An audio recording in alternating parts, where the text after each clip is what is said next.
굿프라이데인데 선 좋다는 말이에요. 금요일. 주님 때문에 우리가 좋은 것을 가지게 된 거예요. 우리 한번 따라 합시다. 주님 때문에 좋은 걸 가졌습니다. 여기서 선이라는 말은 진리죠. 진리. 성경에서 말하는 선은 항상 진리를 얘기합니다. 금요일이 뭐냐? 진리를 잡은 날. 그 프라이데이는 말은 진리를 가졌다는 거예요. 진리를 가진, 복음을 가진 거예요. 예수님의 죽음이 우리에게 그런 은혜를 주십니다. 계속해서 지금 죽음에 대한 이야기를 많이 해왔습니다만은, 오늘 마태복음 16장, 마가복음 16장, 부활주일날 제가 말씀을 많이 들었습니다만, 오늘 좀, 연결해서, 주님의 죽음은 결국 우리 기독교의 진리는 죽음으로 끝난 게 아닌 거예요. 세상의 모든 종교는 죽음으로 끝나버려요. 죽음으로. 그러나 우리 그리스도인들은 죽음으로 끝나는 게 아니라 새로운 생명의 역사가 시작된다는 거예요. 주님이 그렇게 하시기 때문에. 우리는 영원한 삶이 있음을 믿습니다. 우리는 영원한 삶을 가지고 있어요. 그래서 복음이라고 할 때는 결국 이건 진리를 말하고 이 진리는 예수님을 말하는 거예요. 내가 곧 길이요 진리요 생명이라. 근데 구체적으로 예수님에 대해서는 이 죽음과 부활을 믿는 거예요. 성경대로 바울은 말하기를 이렇게 말하죠. 성경대로 바울이 말하기를 예수님이 죽으시고 성경대로 죽었다는 거예요. 예수님이 이 땅에 인간으로 오셔서 하나님의 아들인데 예수님이 성경대로 죽었다는 것을 믿어야 되는 거예요. 근데 세상 사람들은 죽었다는 걸 알아요. 믿어요. 믿긴 믿습니다. 그러나 유대인으로서 믿어요. 유대인 한 사람을 2000년 전에 유대인을 위해서 뭔가 하다가 죽은 사람, 세종대왕도 죽고 이순신 장군도 죽고 도요토미 히데요시도 죽고 이렇게 죽듯이 그런 사람이 있다가 죽었다. 위대한 사람이 있다가 죽었다. 아브라함 링컨이 있다가 죽었고 위대합니다. 미국에서는 아브라함 링컨은 위대한 사람이에요. 우리가 그걸 알고 믿습니다. 그러나 그 죽음을 나를 위해서 죽은 것으로 믿어야 되는 거예요. 이순신 장군이 일본이 침대로 왔을 때 조선을 위해서 죽었지만 그래도 그것은 우리 민족의 앞에 우리 선조들 때의 이야기. 지금 현재의 나하고는 아무 관계가 없어요. 심지어는 그 전에 죽었던 사람들하고는 더 관계가 없어요. 이순신 장군이 살고 있을 때에 그 전에 죽은 사람은 아무 관계 없어요. 그런데 다른 나라 사람은 더더욱이 관계가 없어요. 성경에서 말하는 예수님의 죽음을 믿는다는 것은 모든 이 세상의 사람들을 위해서 죽었다는 진리를 말하고 있어요. 할렐루야. 이렇게 되어지면 믿기가 어려워요. 이렇게 되어지면 이제 믿기가 어렵다는 말이에요. 오늘 이제 계속 너가 나를 믿느냐 믿어라. 역시 믿지 아니하고 그러니까 믿음이 얼마나 중요한 것을 깨달아야 돼요. 그 다음에 두 번째는 이 부활을 믿는 거예요. 그런데 그 주님이 성경대로 바울이 말하기를 3일 만에 살아나셨다. 3일 만에 성경대로 살아난 것을 믿어야 되는 거예요. 그것이 믿어져야 되는 거예요. 그러면 예수님이 하나님의 아들로서 죽었다가 예수님이 하나님의 아들로서 부활했다고 하는 것을 내가 믿고 싶지만 믿어지지 않죠. 그래서 우리의 내 육신이 아는 것이 아니라 하늘에 계시는 하나님께서, 하늘에 계시는 성령께서 나에게 믿도록 만들어 주셔야 되는 거예요. 할렐루야. 그게 이제 진리인 거예요. 이걸 어떻게 믿겠어요? 그러니까 당연히 이 부활이라고 하는 결국 예수님인데 이 예수님은 결국 진리단 말이에요. 이 진리를 막는 것이 뭐냐? 항상 진리를 막는 것이 있어요. 예수님이 죽었고 예수님이 부활했다는 것을 믿지 못하게 하고 방해하는 막는 것이 있어요. 오늘 한번 성경 마가복음 16장 한번 1절을 한번 보겠습니다. 자, 1절 말씀 다 같이 16장 1절 시작. 안식일이 지남에 막달라 마리아와 야고보의 어머니 마리아와 또 살로메가 가서 예수께 바르기 위하여 향품을 사다 두었다. 이제 예수님이 완전히 죽었습니다. 죽었기 때문에 그 유대인의 장사 지내는 전례에 따라서 굴 속에 시체가 있는 거예요. 그러니까 지금 예수님의 십자가 죽음까지 따라갔던 여인들이 그 예수님의 시체에 이제 시체를 잘 보관하기 위해서 향료죠, 향료. 이제 몸에 바르는 그 약품을 사러 갔다는 거예요. 필요하지요. 그래 이 땅에 살면서 물질 없이 밥 먹어야 되고 교회 와야 되는 물질이 필요하죠. 제가 늘 말씀을 드립니다. 물질은 우리에게 필요한 것이지 물질이 나를 지배하기 시작하면 그러면 내가 지금 물질이 필요해서 살아가고 있는 건지 내가 물질 속에 지배하고 있는 건지 어느 때는 어느 게 어느 건지 몰라. 이게 헷갈린단 말이에요. 내가 물질을 지금 컨트롤하고 있는 건지 물질이 나를 이끌어가고 있는지 본인 스스로 모르고 있으면 그게 이제 그리스도인들의 문제예요. 그걸 알아야 되는 거예요. 성경은 계속 말합니다. 그러나 분명한 것은 바로 이 진리를 막는 것은 뭐냐? 첫째는 바로 물질주의라는 거예요. 부자든 가난한 사람이든 관계없어요. 가난하기 때문에 천국 가고 성경 그렇게 말한 적 없어요.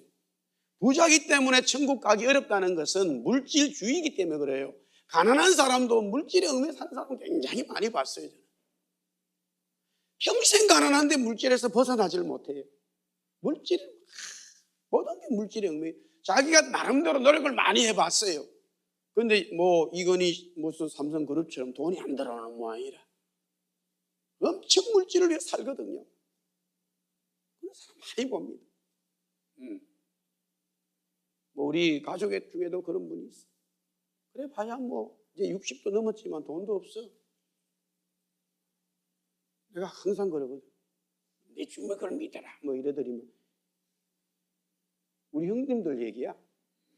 자기 뭐 교회 다니봐야 돈도 안 생긴다는 거야. 돈 없다고 갈시만 한다는 거야. 시골에 정말로 시골 교회에서 그랬어요. 돈 없다고 갈시 많이 받았어. 그러니까 우리 형님들은 교회를 안 나오는 거야. 지금 돌아오긴 돌아왔지만 그래서 나는 뭐 돈을 번다. 열심히 벌어보라 그랬으면 안 벌릴 거다고. 왜? 하나님이 형님을 사랑하니까. 맞아요. 가난하다고. 한국의 지금 현재의 경제 수준으로 보면 하루종에 있어. 가난하잖아. 그런데도 물질에 빠져 있다니까. 진리를 막는 게 뭐냐면요. 진리가 딱 막히는 거. 그리스도가 내 속에서 살아 움직이는데 그 진리가 내 속에 물 믿듯이 들어와서 나를 사로잡아 줘야 되는데 그 진리가 나한테 밀려 들어올 때 딱 막히는 게 나를 딱 막는 게 뭐냐. 내 앞에서 선봉으로 딱 나타나는 게 뭐냐. 물질이란 말이에요. 이것은 모든 것에 다 들어있어요. 아주 민감해요. 그러니까 우리가 지금 예수님이 복음을 전하는 그 내용에 보면은 엄청나게 많이 드리는 사람이 있고 어떤 가부가 2개를 드렸는데 하나님이 누굴 받았냐 이런 얘기부터 시작해서 부자와 나사로의 얘기 있고 어떤 청년이 너가 나를 따라오려면 네 물질을 이웃에게 다 주고 와라. 계속 천국 가기가 너무나 부자가 어렵다. 이런 말씀들이 많은 이유가 뭐냐면은 전부 다 또 어떤 여자가 막달라 말에 막 300나드나 되는 이 300데나리온 정도단 말이에요. 예수님의 죽음 때문에 부었더니만 제자들도 그걸 가난한 사람에게 주면은 뭐 전부 다 물질이에요. 예수님 당시로만 보더라도 이 마태복음, 마가, 누가, 요한, 사복음서에 딱 물질에 대한 것만 찾아내도 근데 너무 많아. 들 수가 없어. 너무 물질에 대한 내용이 많아가지고. 그물을 던져가지고 너무 고기가 많으면 들기 어렵단 말이에요. 사복음서에 추려서 예수님이 말씀하신 물질을 어떻게 다뤄야 되나 그것만 건져도 고민이 많을 수밖에 없어요. 하늘에 날아가는 새를 봐라, 공중의 새를 봐라. 다 내가 먹인다. 길가에 있는 이름 모를 풀을 봐라. 다 내가 먹인다. 하물며 내가 너를 먹이지 않겠느냐. 전부 다 물질에 대한 이야기. 사람이 빵으로 사는 게 아니고 하나님의 입에서 는 말씀으로 사는 다 물질의 이야기예요. 전부 다 물질의 얘기예요. 항상 진리를 막는 것은 어느 순간에 진리를 막는 첫 번째 순봉이 뭐냐? 물질입니다. 물질을 내가 많이 가졌다 덜 가졌다 그런 문제가 아니라 물질이 하나님의 것이고 물질이 하나님으로부터 왔고 물질이 하나님의 축복으로 나에게 온다는 이 진리를 확실히 깨달아 버리면 그 물질을 바로 다스릴 수가 있어요. 그때부터 물질을 내가 다스리는 거예요. 자유함이 와버리는 거예요. 물질의 진짜 진리를 내가 받아들였을 때는 내 속에 이 영이 내 삶이 물질의 자유함이 오는 거예요.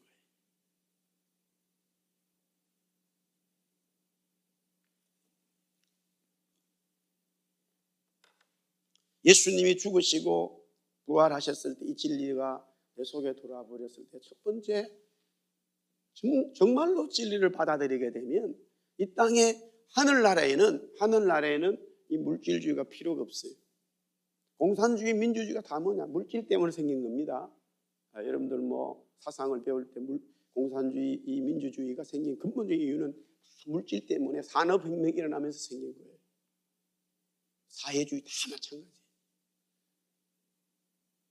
지금 한국에도 막 복지를 아이들 급식을 무상으로 줘야 되는 말에 난리예요. 세월호 또 막 보상 주니까 막 우리가 돈 받으려고 그랬나 하고 막 머리 깎고 야단이.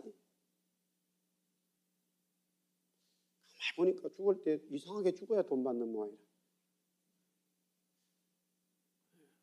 제가 한국에 있었으면 좀 이야기 좀 할 텐데 여기서 해봐야 아무 소용도 없고. 그런 좀 독립투사 같은 그런 정신이 있어서 이제 한국은 큰일 났어요. 모든 사고 때마다 정부가 돈 다 줘야 돼. 이런 얘기 하면 세월호 가족들이 이제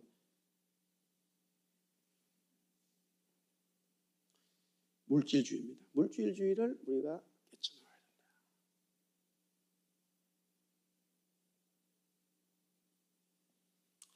두 번째는 물론 그렇다고 정부가 잘했다는 소리를 하는 건 아니에요. 혹시 오해하지 마시고.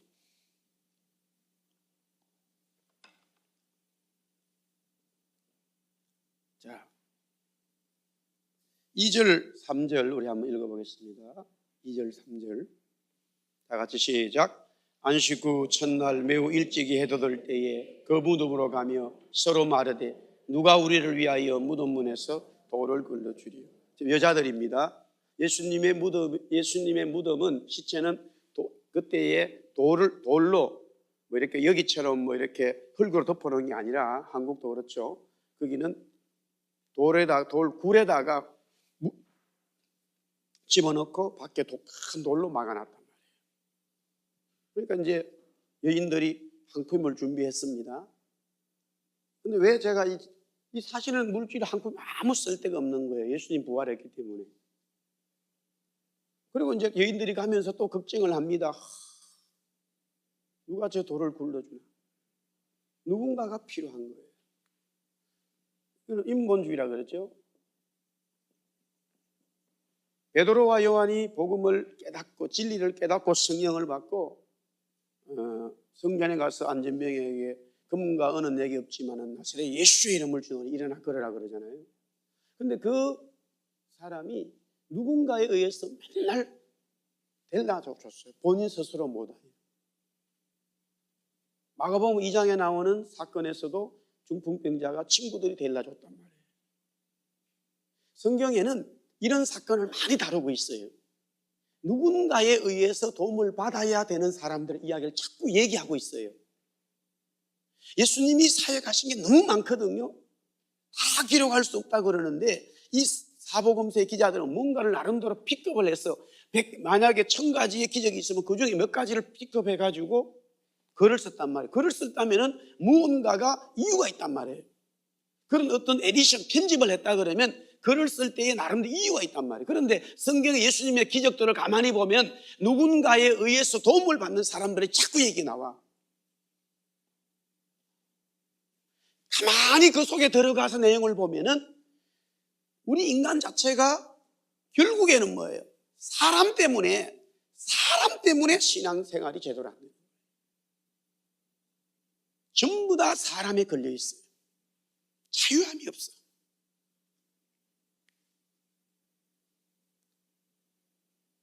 이 세상의 모든 살아가는 관계성 때문에 경쟁사예요, 친구관계, 부모관계, 자녀관계, 교회와 하여튼 사람 때문에 사람이 그 사람이 옳은 말을 했든 그런 말 잘못했든 간에 전부 하여튼 내가 받아들이는 입장에서는 사람 때문에 뭔가가 막혀 있어. 어떤 사람은 평생 아버지 돌아가셨는데도 어머니 아니면 또 부모님은 자녀 친구 계속 거기에 들어있어. 그러다 보니까 나하고 전혀 상관없는 사람들하고 만나서 인간관계를 맺어갈 때도 그게 탁 튀어나와가지고 그 사람하고 좋은 관계를 맺지를 못하는 거예요. 이걸 갖다가 무슨 내적 치유에서는 자꾸 상처 주려는데 여러분들 복음하고 아무 관계 없어요. 교회가 타락해도 지금 보통 타락한 게 아니에요. 따라합시다. 예수 믿으면 새로운 피조물이라. 새로운 게 됐다고 그러는데 왜 자꾸 과거에 주워 먹는단 말이에요. 진짜 예수를 안 믿기 때문에 그래요. 진짜 예수님을 못 만났기 때문에 그런 거예요. 제가 지금 설교하고 있는 목사 여러분들도 다 뭐 나름대로 인생이 있지만 저 장현철이라는 인간 자체도 정말로 인격적으로 너무너무 정상적인 사람이 아니야. 제 성장 배경을 보면요.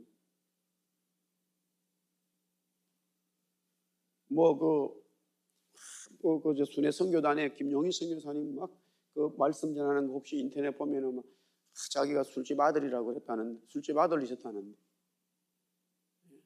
저는 요 사이에 새식집 집의 아들이야, 내가. 방석집 아들이라고 내가. 여러분들 그런 거 진짜 예수 믿으면요. 왜 자꾸 그런 이야기를 집어들고 거기에 진짜 예수님 못 만났기 때문에 그래요. 그리스도 주님을 만나버리면 모든 사람을 사랑할 수밖에 없어요.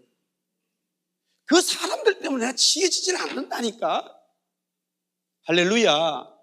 오히려 그런 사람을 만나면 더 마음이 가고 벌써 기도가 나오지 같이 싸우고 있어요. 마음을 저 사람이 나도 같이 돼버린다고. 그건 안 되는 거라. 내가 예수 믿으면요. 예수 믿고 이 진리가 내 속에 살아 움직이면 어떤 사람도요. 하나님이 그 사람들을 다 사랑하기 때문에 하나님은 모든 사람을 사랑해요. 사랑의 마음이 생겨버려요. 할렐루야. 예? 정말 제가 계속 특별히 금요일마다 말씀을 전하잖아요. 얼마나 우리가 진리가 중요하다는 걸 깨달아야 됩니다. 예수님이 오늘 마가복음의 그 본문에도 보면 십자가에 이제 달려서도 그렇지만은 십자가를 지고 가는 그 과정에서 엄청 부끄러움을 당하거든요. 부끄러움을 당해. 이사야 말씀에 예언이 되어 있지만 그런데 예수님은 그렇게 부끄러움을 당하는데 복음을 받아들이게 되면 예수를 믿게 되면 다 부끄러움을 가지고 간다는 거예요. 이 성경의 말씀이거든요. 그런데 우리가 살다 보면 결국 물질이든 인본주의든 가만히 보면 내가 자신이 부끄럽다는 생각을 많이 해요. 못 배운 것에 대해서 부끄럽게 생각하고 또 돈 없는 것에 대해서 부끄럽게 생각하고 너무 잘생긴 것 가지고 부끄러워할 건 없잖아요. 못생긴 거 가지고 부끄러워. 근데 하나님이 그 사람을 막 너무 하나님이 만드셨거든. 60억 인구 중에 한 명밖에 없어요. 그렇게 만든 사람은. 하나님은 너무 좋아하시네. 본인이 부끄러워하고 있어. 이런 잘못된 사람이 어디 있어요? 이 세상에 한 사람밖에 없다니까. 하나님 만드신 여러분들 다 한 사람밖에 없어요. 할렐루야. 근데 왜 부끄러워하냐고. 천년기념물이죠.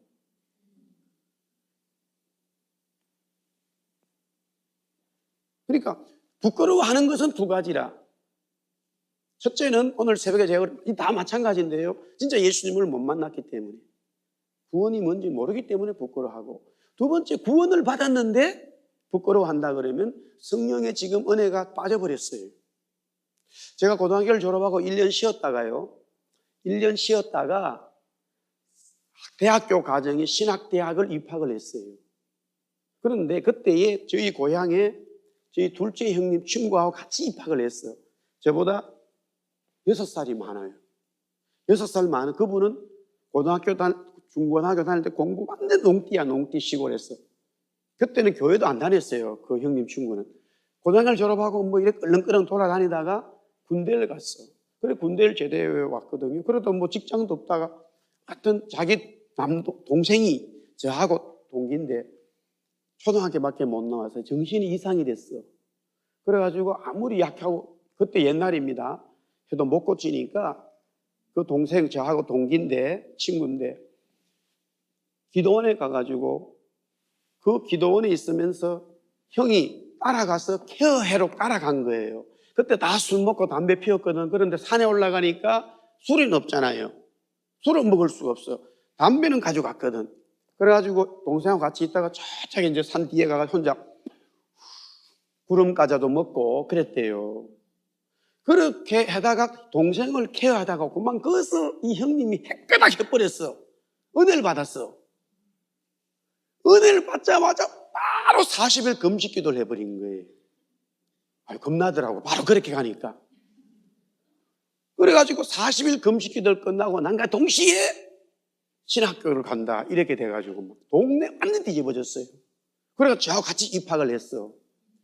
그런데 딱 신학대학교 입학하자마자 빨간 영어, 완전히 중학교 1학년 영어책 같은 거 있어요. 그거를 딱 사더니만 그때부터 그 공부를 하는데 나한테도 자꾸 물어요. 뭐 아예 뭐 보이부터 보더라. 그래 내가 형 너무 창피하다.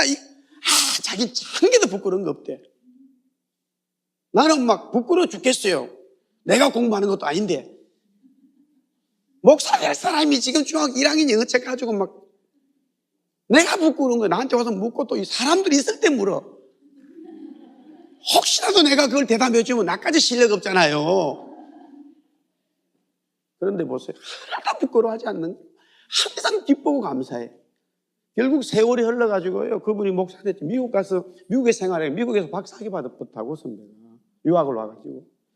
세상이 헷가닥한 거예요. 부끄러운 거 없어요. 그리고 그 다음에 신학교 다니니까 이 전도사를 해야 되는데 찬송가를 하나도 몰라. 보세요. 교회를 한 번도 안 다니다가 산에 있다가 헷가닥 해가지고 사실 그 다음에 신학교 와버리니까 찬송가를 모른다니까. 저녁마다 기숙사에 나보고 찬송가 가르쳐달라 해가지고 내가 그래서 형이 나라도 모르냐고. 예수를 가까이 하게 하면 이것도 몰라. 날 사랑하시고 어릴 때부터 주일학교 배운 너는 이것도 모르냐고. 한 개도 부끄러우지 않아. 막 10번 외고 20번 외고 음정도 다 틀려. 그러지만 또 찬양도 들어가가지고 막 베이스 한다고 지휘자가 막 틀리니까 그러면 2번 틀리면 그만 그 다음부터 안 오잖아요. 부끄러움이 없어. 이야, 그렇게 하니까 1년, 2년, 3년 막 지나니까 찬송 인도할 때마다 은혜가 넘치는 거야. 할렐루야. 부끄러우지 않는다니까. 전부 다 사랑관계 때문에요. 저 사람이 뭐라고 말하나, 저 사람이 무슨 말했나, 또 저 사람이 어떻게 말할 것인가, 나에 대해서 어떻게 괜히 쓸데없는 고민으로 살아가고 있어.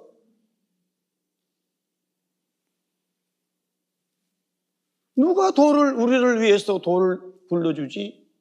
걱정하고 있는 거예요. 막상 다 보니까 예수님 부활하셨잖아요. 전혀 현실에 필요한 이야기 아닌 것이 돼버렸어요.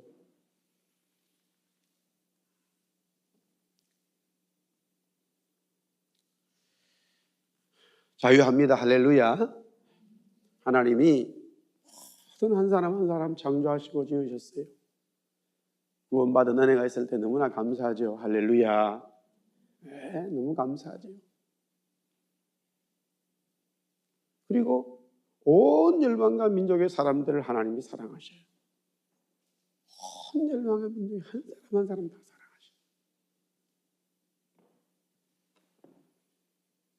복음은 은혜를 받으면 받을수록 심지어 나를 미워했던 원수까지도 사랑하게 되죠.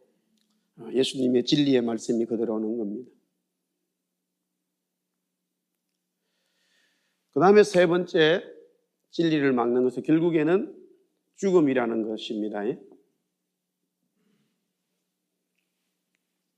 죽음은 여기에서 무덤이라고 하는 말로 되어져 있죠. 우리 3절 읽었습니다마는 5절 한번 읽어보겠어요. 5절 다 같이 시작. 무덤에 들어가서 흰 옷을 입은 한 청년이 우편에 앉는 것을 보고 놀라. 계속해서 무덤이라 하는 얘기가 나오죠. 무덤은 바로 죽음입니다. 진리를 막는 게 뭡니까? 그래 좋아요. 이 땅에 어떻든 뭐 살아가면서 물질이 있든 없든 내가 물질에 종속되든 안 되든 또 뭐 사람하고 관계가 좋았든 나빴든 결국에는 해결하는 사람도 있겠지만 해결하지 못한 채 죽는 사람도 많아. 돈 있는 사람도 죽고 없는 사람도 죽고 잘난 사람도 죽고 못난 사람도 죽고 죽음이라는 앞에서는 아무도 해결할 사람이 없어요. 그런데 예수님 뭐라고 했어요? 죽어도 따라합시다. 죽어도 살겠고 그 앞에 단서가 있죠. 따라합시다. 나를 믿는 자는 나를 믿는 자는 죽어도 죽었는데 살고 살아서 나를 믿는 자는 영원히 죽지 않는다. 죽음이 없다는 거예요. 이 진리를 어떻게 믿겠어요? 받아들이겠어요? 딱 맞고 있지. 그 얘기만 하면 아이고 그런 게 어디 있냐고 다 그래요. 예수님도 죽었잖냐고. 다 이 세상에 사람이 죽지 어떻게 사냐고. 그러나 진리가 내 속에 들어와 버리면 죽음이 나를 가두지를 못합니다. 죽음이 예수님을 가두지 못한 것처럼 예수님이 죽음에서 사심으로 인해서 그 예수님을 믿는 모든 사람들에게 죽음이 믿는 사람들을 가두지를 못합니다. 할렐루야. 믿으시기 바랍니다.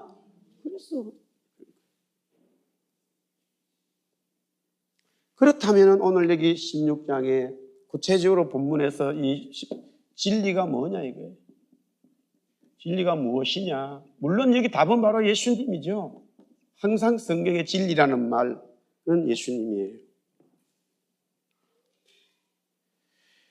자, 4절에서 6절 6절 말씀 읽어보겠습니다. 6절 다 같이 시작. 청년이 이르되 놀라지 마라. 너희가 십자가에 못 박히신 나사렛 예수를 찾는구나. 그가 살아나셨고 여기 계시지 아니하리라. 보라 그를 두었던 곳이니라. 진리는 뭐냐? 예수님인데 그것은 바로 생명이라는 거예요. 예수님을 믿습니다. 바로 생명을 가지게 되는 거예요. 생명을 가지게 되는 거예요. 할렐루야. 생명을 가졌다는 것이 언제 이 진리를 깨닫든 간에 정말로 내 영이 그것을 깨닫게 되면 이 날개가 영적으로 쫙 펴져요. 생명이 들어온과 동시에 내 날개가 독수리라고 말한다면 날개가 완전히 펴져. 펴진과 동시에 그냥 하늘을 날아버리는 거예요. 생명이 진짜 생명. 우리가 세상에서 말하는 거 말고 하나님이 말씀하신 생명. 성경이 말하는 생명, 영원한 생명. 에스겔아 저 골짜기에 뼈들이 살아나겠느냐 할 때의 그 생명을 진리를 내가 딱 가진과 동시에 생명이 살아나는데 그 생명이 살아나면 날개가 독수리라고 말한다면은 날개가 쫙 펴지고 사자로 말한다면 완전히 사자가 딱 서는 거예요. 바위 위에 사자가 딱 서서 한 번 부러졌을 때마다 울부짖을 때마다 온 동물들이 천지 그냥 쫙 버리는 거예요. 그 앞에 그냥 라이온 킹이 탄생되는 거야. 와 하는 거 있잖아, 라이온 킹이. 이제 그런 표현이 성경에 그 얘기가 나오잖아. 독수리처럼 너희가 올라간다.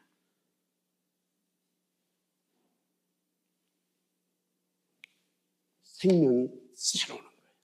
그래서 육신은 뭐 오늘 이 자리에 있을 수도 있고, 육신은 뭐 또 20살일 수도 있고, 육신은 60이 될 수도 있고, 12살이 될 수도 있고, 육신은 남자일 수도 있고, 육신은 아무 관계 없어요.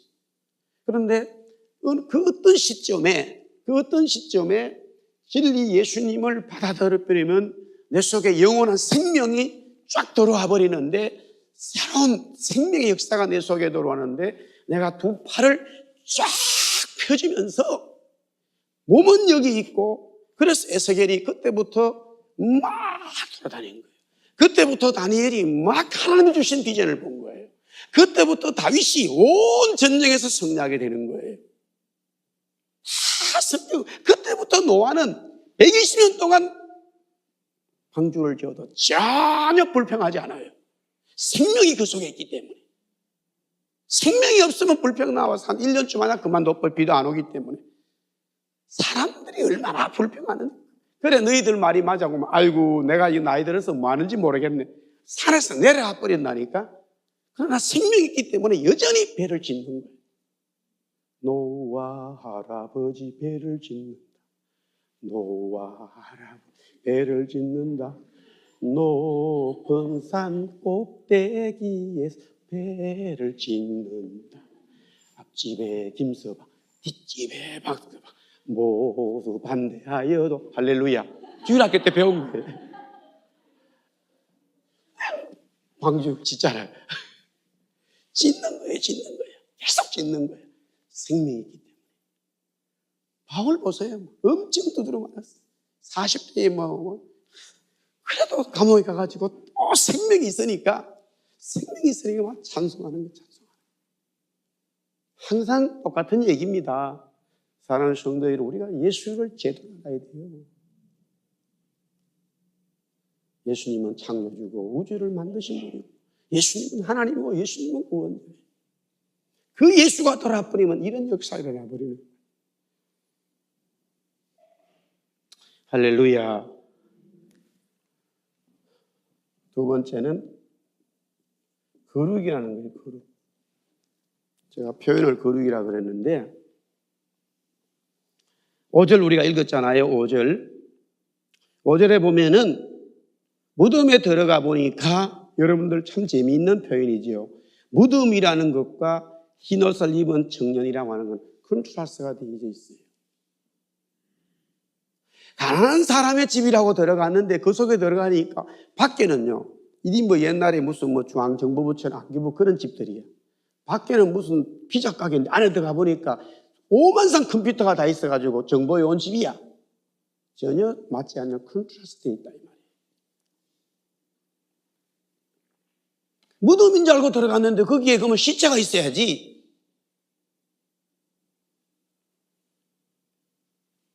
거룩한 빛이 이 거룩이고 이것은 빛이에요. 흰옷이라는 것은 밝다는 뜻이고 깨끗하다는 것이고 광채가 있다는 거예요.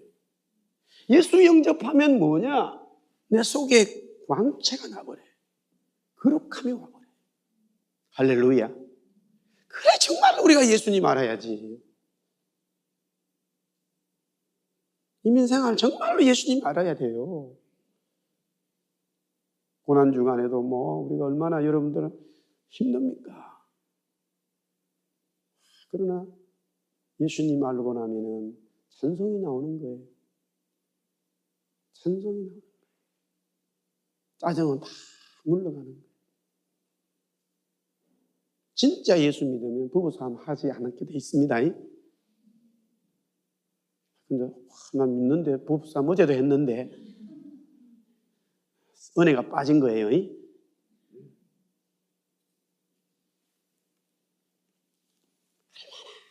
기하고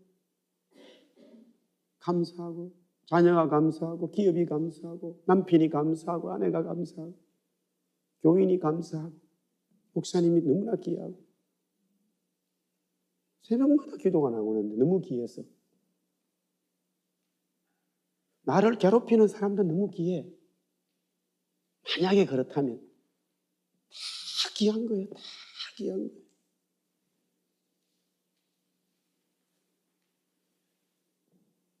치약을 만약에 나는 여기서 짜는데 김진이가 여기서 짜면 왜 이런 게 야 너무 귀하다 특이하네 할렐루야. 나는 생각을 못해서 지금까지 난 여기서만 짜는 줄 야 여기서 짜네 그럼 다시 밑으로 내려놓은 모양이네. 귀한 거예요.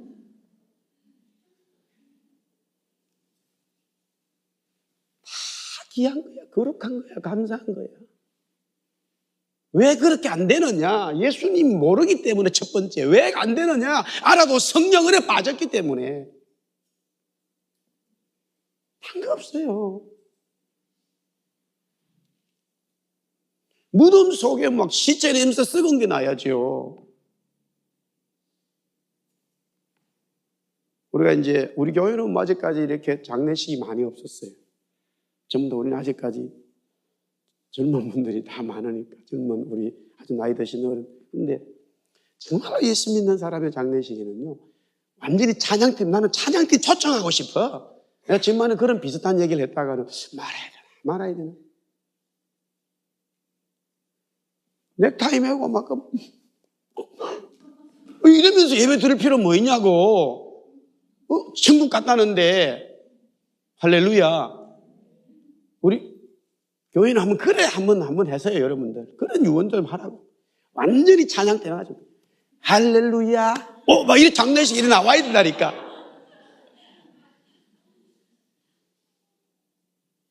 할렐루야.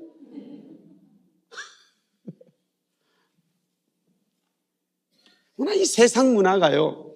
이 세상 문화가 우리를 잡고 있기 때문에 말은 말씀에도 그렇고 주님 오늘 우리 아버지가 하늘 갔습니다. 주님 만나 말은 안 하는데 뭐 질질 짜고 있어. 그러면 이상하잖아. 그거는 제가 봤을 때는요. 옛날에 김포공항에서 있잖아요. 나이지리아로 이민 가는 자한테 울고 있는 거라. 나이지리아. 옛날에 김포공항 미국 간다 그러면 뭐 만나지 못해가지고 섭섭한 거지. 다 엄청 선진국 가기 때문에 잘 간다고 막 그런다. 천국은 최고 좋은 데인데 그거 갔으면 막 아버지 나도 곧 가겠습니다. 아버지 제자리 좀 꼭 좀 찍어놔 주세요. 막 이런 잔소리 나와야지. 이하예대 총장으로 초대 총장으로 있었던 이말란 박사가 유언하면 그랬죠. 절대 내 장례식에는 울지 마라. 그 다음에 두 번째는 일반 장례식 같은 그런 옷 입고 오지 마라. 내가 천국 갔으니까. 그분의 유언이에요.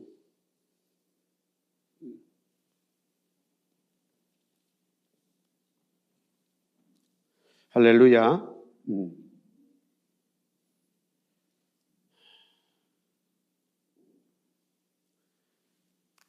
당연히 세 번째는 똑같은 게 나오죠.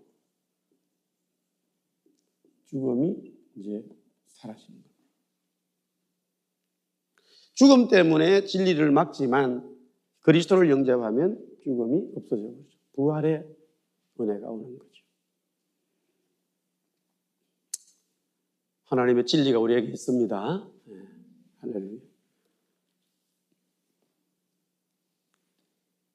그렇다면 세 번째, 이 진리를 어떻게 해야 되느냐?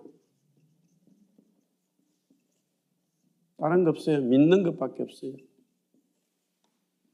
계속 예수님이 믿음을 얘기합니다. 자, 여기에 죽음을 얘기하기에 앞서서 하나만 더 여기에 세 번째로 하면 사랑을 좀 얘기하면 좋겠습니다. 사랑하고 그다음 네 번째 죽음으로. 여기 보면은 9절에 한번 보겠습니다. 9절. 9절부터 내용을 보면은 먼저 우리 9절 한번 읽어볼까요? 다 같이 시작. 예수께서 안식 후 첫날 이른 아침에 살아나시고 일곱 귀신을 쫓아내 주신 막달라 마리아에게 먼저 보이시. 이제 그 9절부터 계속 보면은 예수님이 나타내 주시고 보여주시고 제자들에게 나타납니다. 12절에도 보면은 두 사람이 걸어서 시골로 갈 때냐, 아마 이게 아마 엠마오로 가는 제자들을 말할 거예요. 예수께서 다른 모양으로 그들에게 나타나셨다. 계속해서 또 14절에 보면요, 11제자가 음식을 먹을 때 예수께서 그들에게 나타나서 계속 나타나지요. 예수님의 사랑입니다. 할렐루야. 예수님의 사랑이. 진리가 돌아오면 사랑이 오죠. 그래서 원수까지도 사랑하는 거죠. 원수까지도 사랑하는 거죠. 예수님의 사랑이 있기 때문에 계속 제자들이 믿지 않고 도망하고 팔아먹고 뭐 이렇게 저주했지만 예수님은 그들에게 나타나 주신 거죠. 사랑은 그렇게 나타나는 거예요. 우리가 참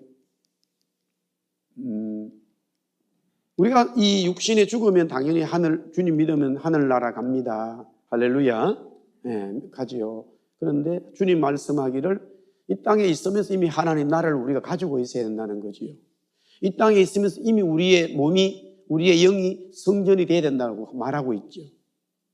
그래서 하나님 나라가 이미 임했다라고 말하는 거죠. 너 속에, 우리 자신들 속에 예수님이 계신 거죠. 할렐루야. 그래서 우리가 이 땅에 살면서 예수님이 말씀하신 하나님 나라의 은혜와 진리를 우리가 가지고 살아가는 거죠. 그런데 바울이 말한 것처럼 우리가 진짜 그리스도를 영접했음에도 불구하고 우리의 육신의 소욕이 남아있기 때문에 성령의 소욕과는 계속 다툼이 일어납니다.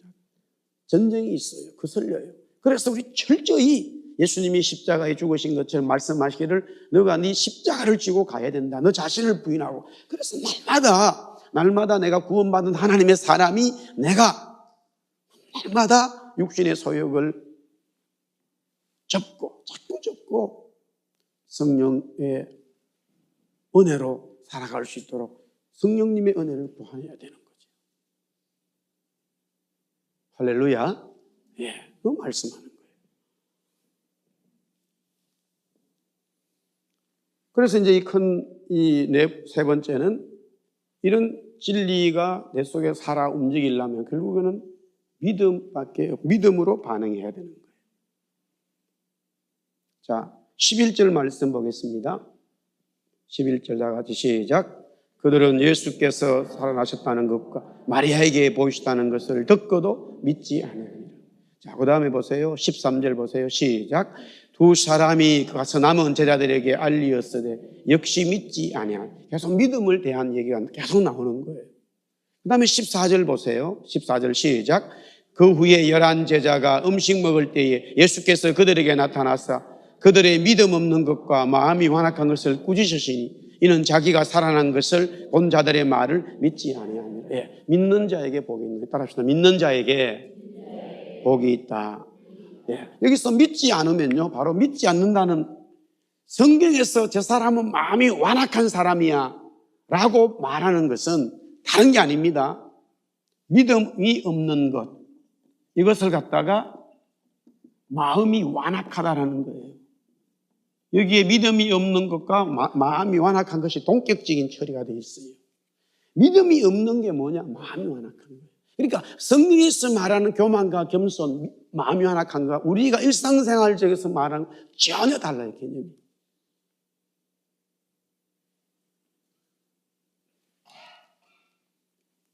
겸손한 목사는, 장로님 오셨습니까? 제가 10분 뒤에 가겠습니다. 이런 사람은 겸손한 목사야. 우리 한국적인 개념이. 안녕하세요, 집사님.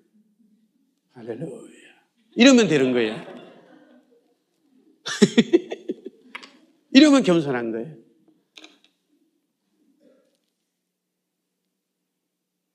그 겸손 교만 자체가 아닙니다.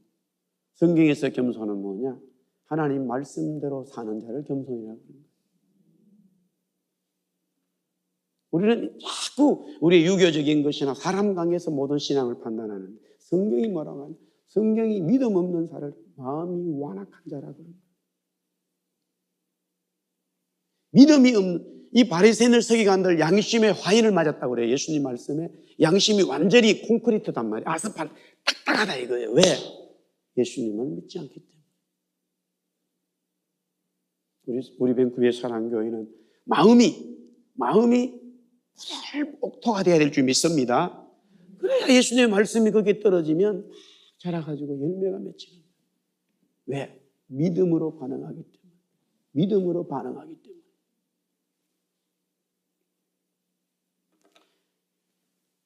마지막 네 번째는 이 진리는 바로 정인인데 건세와 능력이 있다는 거예요. 진리를 믿음으로 받아들인 자에게는 그때부터 다이나마이트 같은 폭발적인 힘이 있어요. 이 진리를 믿음으로, 진리를 막는 것은 이런 거예요. 이런 것이 진리를 막아. 그러나 그럼에도 불구하고 우리가 물질과 인본주의와 죽음이라고 하는 것 때문에 예수님을 못 만나지만 그러나 예수님을 만나게 되어져 버리면 이 물질주의, 인본주의, 죽음은 떠나가 버리고 그때부터 새로운 생명과 새로운 거룩한 삶과 이제는 내가 영원히 사는 하나님의 자녀로 이 땅에서부터 출발점이 돼버리는 거예요. 그런데 그것을 어떻게 받아들이느냐? 바로 믿음으로 가능한 거예요.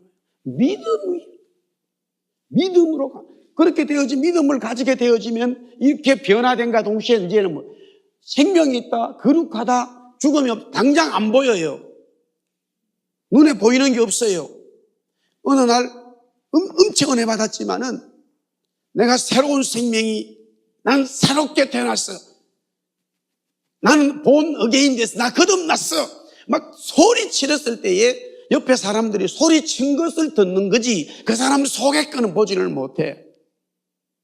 전혀 똑같아요. 예수 믿었다고 해가지고 못생긴 사람이 뭐 이렇게 잘생긴 그게 아니단 말이에요. 그냥 똑같아요. 장현철이 똑같아요. 막 너무 성령 은혜 받아도 똑같아요. 그냥 내가 엄청난 생명이 와버렸는데 능력이 왔는데도 똑같아요. 이것은 진리의 본질을 얘기하는 거예요. 이게 뭐냐? 정인이라는 것은 반응을 얘기하는 거예요. 반응. 튀어나오는 반응을, 레스판스를 말하는 거예요.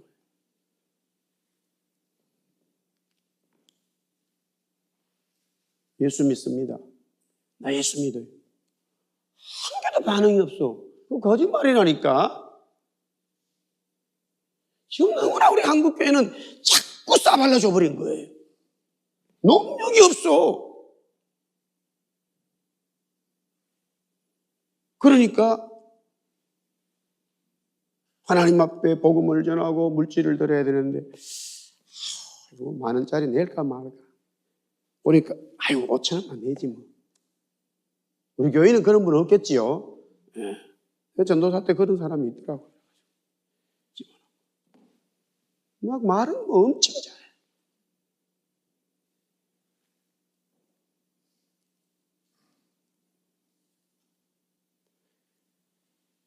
(15절) 보세요. 15절 다 같이 시작. 또 이르시되 너희는 온 천하에 다니며 만민에게 복음을 전하라. 예. 이제 진리를 받게 되어지면은 제일 중요한 것은 이게 오는 거야. 참 인간 쓰레기 같은 장현철이가 예수 믿게 되어졌으니 하나님 자녀 되었는데 이 세상에 예수 믿지 않을 사람이 없구나. 내가 예수 믿게 되어졌는데 이 복음을 전할 수밖에 없는 힘이 예수님이 말씀하신 것이면 그때부터 딱 복음이 증거되는 거예요. 할렐루야. 정인이에요. 그러니까 복음 전하는 것이 제일 중요한 진리의 정의는 바로 복음 증거입니다. 다른 거 없어요. 정의는 바로 복음을 전하는 거예요. 나도 내가 구원받았는데 다른 사람도 당연히 구원받아야지. 당연히 구원받아야지. 그 마음이 원래 하나님 마음인데 그 하나님 마음이 구원받은 사람에게 이렇게 돌아와 버리는 거예요. 그래서 그때부터 능력이 나타나는 거예요. 17절 보세요. 그래서 16절에 보고 믿고, 여기도 마찬가지로 믿고 세례를 받는 사람은 구원을 받는다. 예수를 믿게 되어지면 구원을 받는다는 거죠. 17절 보겠습니다. 시작. 믿는 자들에게는 이런 표적이 따르니 곧 그들이 내 이름으로 귀신을 쫓아내며 새 방언을 말하며, 계속해서 18절 시작. 뱀을 집어올리며 무슨 독을 마실지라도 해를 받지 아니하며 병든 사람에게 손을 얹어 쭉 나으니라. 할렐루야. 예. 구원받은 사람에게 따르는 하나님의 권세, 복음, 그것이 복음 증거와 관계되어집니다. 복음 증거와 관계되지 않는 것은 하나님 안 하셔요. 우리가 이제 인터넷을, 이제 컴퓨터를, 이제 요새 우리 어른들도 자꾸 이제 컴퓨터를 자꾸 쓰고 그러는데, 젊은 우리 청년들은 막 너무너무 잘하잖아요. 그런데 어떤 프로그램은 반드시 어떤 프로그램과 연관이 같이 된단 말이에요. 반드시 어떤 하드웨어에는 요게 와야 뭐가 작동이 되게 돼 있다고요. 그런 것들을 많이 만들거든요. 저는 컴퓨터 전문가는 아니지만 기본적으로 그런 걸 알잖아요. 마찬가지예요.